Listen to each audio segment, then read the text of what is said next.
So, 2026, it's right around the corner. And it's shaping up to be a year of, well, intense challenges and contradictions. It feels like a time where all the old rules are breaking down and the new ones haven't quite been written yet.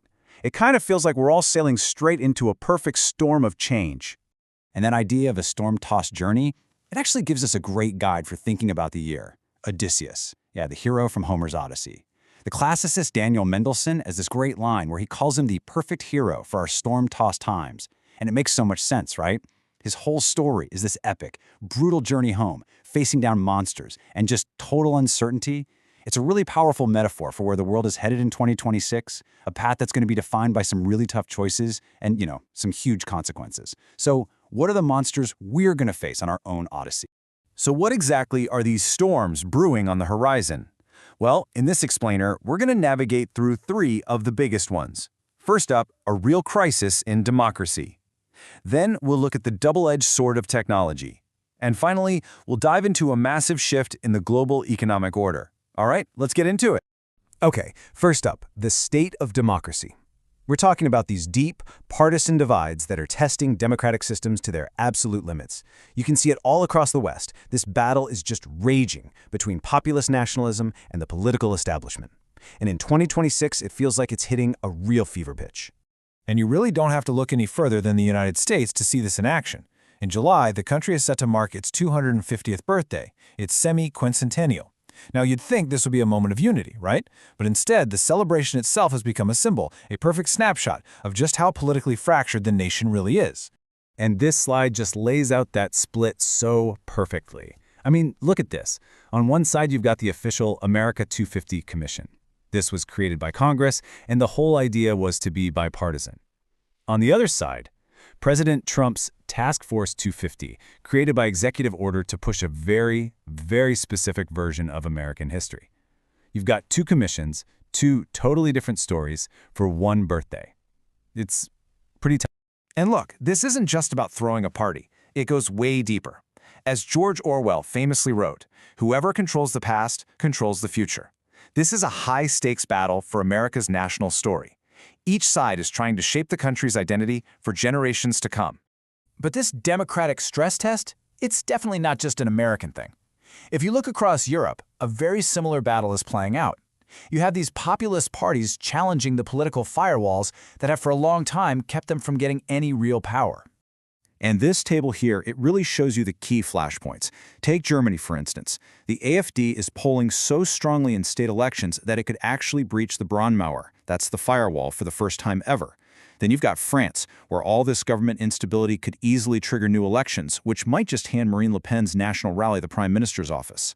And over in Britain, local elections are going to be the big test to see if Reform UK's strong polling numbers can finally turn into actual on-the-ground power. All right, the second major storm front we're facing is all about technology.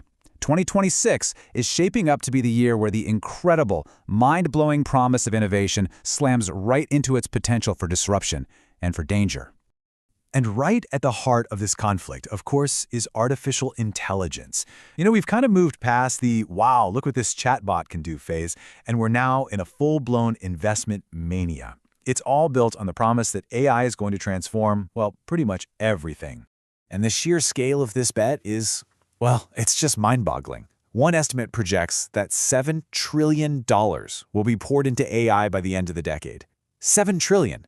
It's a financial boom that is completely banking on this technology succeeding. But here's the massive reality check. Right now, a staggering 95% of corporate AI pilot projects are failing to generate any financial return at all. There is this huge yawning gap between all the hype and the actual profitable use of AI by real businesses. So this gap, it creates enormous risks. I mean, what if investors lose faith? That could trigger a market correction that wipes out trillions. But what if it goes the other way and adoption does speed up? Especially with these new autonomous AI agents that are basically designed to be drop-in replacements for human workers? Well, that could spark a huge social backlash against AI as a job-stealing menace, especially for new grads just trying to enter the workforce. And this tension between technology's promise and its peril, it isn't just happening down here on Earth. In 2026, the final frontier is quickly becoming the next battlefield as military competition in space heats up dramatically. We're basically watching a new arms race kick off, step by dangerous step. The US is pushing for a Golden Dome missile shield. Russia is reportedly testing a space-based nuclear weapon designed to wipe out entire satellite networks. And at the same time, countries like Britain and France are openly developing their own offensive counter-space capabilities. I mean, decades of norms that kept space peaceful, they're just eroding right before our eyes. Okay, our third storm is economic. The tectonic plates of the global economy are shifting, and it's creating a whole new landscape with new winners, new losers, and a whole new set of rules. And this chart right here, it captures a truly historic moment. Sometime in early 2026, India's economy is projected to actually overtake Japan's, making it the fourth largest in the entire world. I mean, after zooming past countries like Britain and Canada, it's now closing in on Germany for that number 3 spot. Just incredible. But, and this is so important, here's the crucial context. It's another one of 2026's great contradictions. So while India is an economic giant in absolute terms, it's still a poor country when you look at GDP per person. It ranks 126th in the world. All that wealth is shared among more than 11 times as many people as in Japan. So you have this paradox. India is a new superpower and a nation still fighting widespread poverty, all at the very same time. Meanwhile, the established economic powers, they're facing some serious headwinds of their own. The whole post-war trade order, which was led by the United States, is under immense pressure from a much more assertive China, which sees a huge opportunity in America's recent turn inward. And China has a very clear playbook for 2026. It's doubling down on tech self-reliance, trying to get around U.S. sanctions. It's using its role as host of the APEC summit to paint itself as Asia's most reliable economic partner, and it's signing trade deals everywhere, with ASEAN, the Gulf states, you name it, all while trying to handle its own domestic slowdown by pushing more exports out into the global market. Every single one of these moves is a calculated play to reshape the economic order in its favor.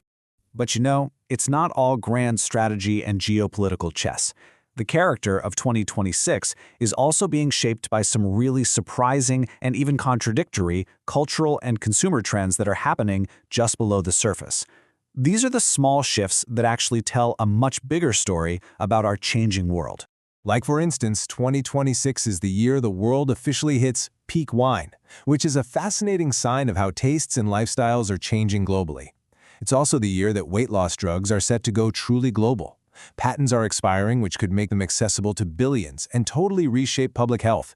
And get this, after more than 230 years, 2026 is the year America is finally set to say goodbye to the penny.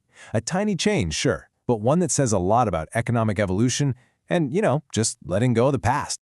So as we navigate our way through this turbulent year, one thing becomes crystal clear. 2026 is really defined by its unresolved conflicts. It's a year of huge contradictions, of booms and busts, of new powers rising while old alliances fray, of immense promise and, at the same time, of equal peril. And that brings us back, finally, to Odysseus. Just like him, our world finds itself on a storm-tossed sea, facing its own set of monsters and forks in the road. And the ultimate question for 2026, the one we're all left with, is this: which path will we choose?